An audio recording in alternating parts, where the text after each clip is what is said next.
Hello, this is Steve Melendrez. I know I have to do this every single time, but illustrator, scientific illustrator, sculptor, model maker, designer for the Natural History Museum in Los Angeles for about 15 years. And did some amazing things. And I do kind of do like 3 separate things. One of them is instruction watercolor techniques that I would be showing my students and how to do those techniques. There's one kind of the life and times of a natural history museum artist. And those tap on to a whole bunch of other things. And it's kind of also video post-its for my daughter. Instead of writing them down on post-its of things, it's a much easier thing to do a video. I could get into more detail that way. And I'm going to tell a story about my daughter when, God, I think she was like 4 years old. So she may remember this story, but working at the museum is kind of a roller coaster of great things, medium, not so good, up, so it's nothing's perfect, but I loved it there anyway. And if you're working there for the money, forget about it. It's like being a teacher. You kind of love the job and the money is not a factor. I made most of my money pretty much on side projects. But that's just the way things work.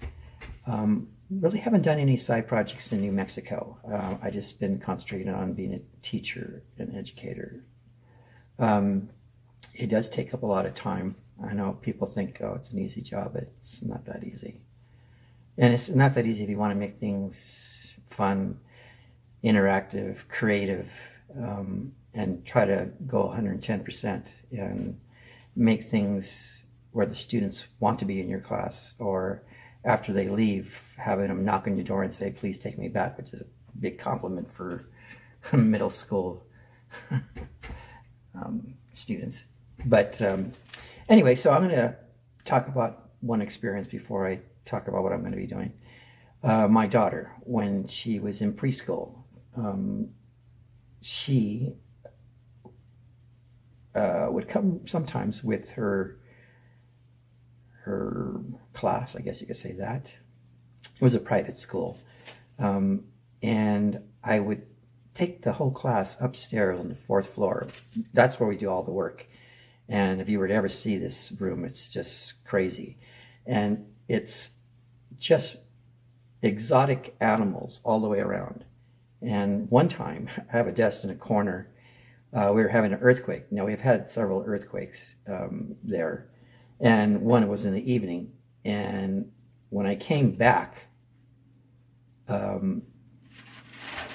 okay, I think it was a kudu. An eland is a really big thing, so it was probably a kudu. It's got long, spiky horns, kind of like an African elk. Anyway, so when I came and went to my desk, it was stuck in my chair. So those horns were jammed into my chair, and the head was sticking out. So in other words, I would have had 2 new permanent holes in my chest if I was to sit through that event at that time. Wasn't there. We have this snapping turtle in Chuck Fisher's office, which is an amazing thing. You think turtles are slow, forget about it. This thing is a lightning bolt. And that, for some reason, it slid off the back table behind his desk. And at the exact same time, the cabinets below, the doors came out, and it slid right out, and it was balancing on the 2 open doors. Freaky. We did have one experience when we were in the middle of the day. And we have this giant table in the middle. And we have a lot of stuff on there, some nice storage. We have a kind of an alligator underneath there. And hey, code. So it was happening, and we were definitely not afraid of the earthquake. We're used to those, but we were more afraid of the heads that are surrounding. So we couldn't slide underneath the table for protection because there was too much stuff in there, and everybody's just looking around, seeing what's going to fall on them. So yeah, that was a fun experience at the museum. But I want to, I kind of, this is the way I talk in my classes. I just kind of, I'm so random and go off in different tangents. And that's just me. Anyway, back to the story of my daughter when she was like 4. Okay, so her class came up, and of course I took them for a nice tour around the place, and took them upstairs to the fourth floor and gave them a tour of that. And they went back out to see the taxidermist Tim Bovard. Interesting character. There's so many things. Timothy Bovard. He is the great-great-grandson of the first person who found this first saber-toothed cat. So his great-great-grandfather was the one that named it. And it's Smilodon californicus Bovard. So he got to name it after himself. So he is a direct descendant, and he does really beautiful taxidermist work. His birds are spectacular. Anyway, so we went through there, and of course the big part of that thing is the reveal of the giant refrigerator. Is huge, and we have hundreds and hundreds of exotic animals in there. But once you open that door, you get the smell of animals that been left us a long time ago, and it's really an experience, and that's part of the fun of the upstairs tour. Now, this is one of the best moments working there. I've had a lot of great moments, but this was right up there in the top 3. As my daughter, hey son, what are you doing? Came up? Are you over there snoozing? Anyway, so as they're all walking down the hallway, you know, I kind of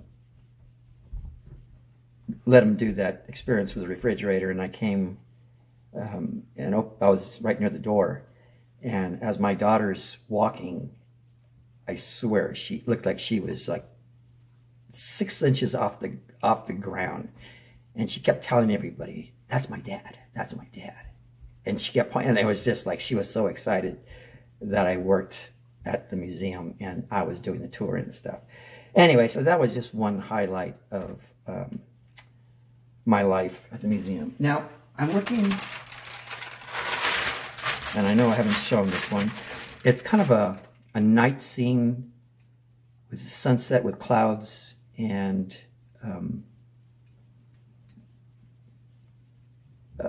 cactus, saguaro. And the name of that is My Friend Mickey. And if you see the painting, I was coming up with a couple of different ones, but I think My Friend Mickey is the best.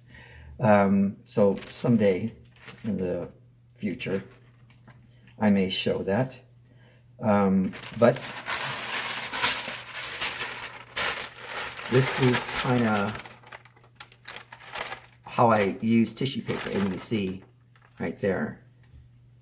Now that could be a peace sign or it could be Mickey. You know, I just think it's Mickey. Anyway, so this is the way I transfer stuff. So I do all my corrections on a tissue paper. Once I like them, I can change the angle, I can make them. And then I darken the back, place it on the board or a paper, and I can move it around, and I can make alterations. And when I like that, I just go over it and it transfers it over. Just an easy thing. I'm going to do some butterflies. Now, one of the hardest things, and that's what I teach my students, is to do something symmetrical. Making it even on the same exact way is very difficult. So this is just, there's a lot of different ways, but this is the way I do it. So I'll do a detailed drawing on this side of one side of a butterfly. Now, if I want to just do a profile, I'll just use that and just transfer it over and then do the body. But if I want to do kind of a sandwich type of thing, all I have to do is draw one detailed one on this side, flip it over, and go over it on the other side. Now that will transfer the image, so you'll have an exact duplicate. It just saves a step. And you can manipulate the paper and move it around and see what you could do some corrections. Maybe you want to do another angle, and without doing it on the actual painting, you could do all the corrections. And sometimes you have to do multiples of something. This is great for doing multiples and maybe different directions. It's going to be something similar. You just get this thing and you flip it over back and forth, back and forth, back and forth, and change the angle or change one side. You know, it just step-saving process. Anyway, so that is my little lecture for the day. I don't know when I'm going to put this out. It's almost going to be February, so no, well, tomorrow's February. So be safe out there. It's crazy still.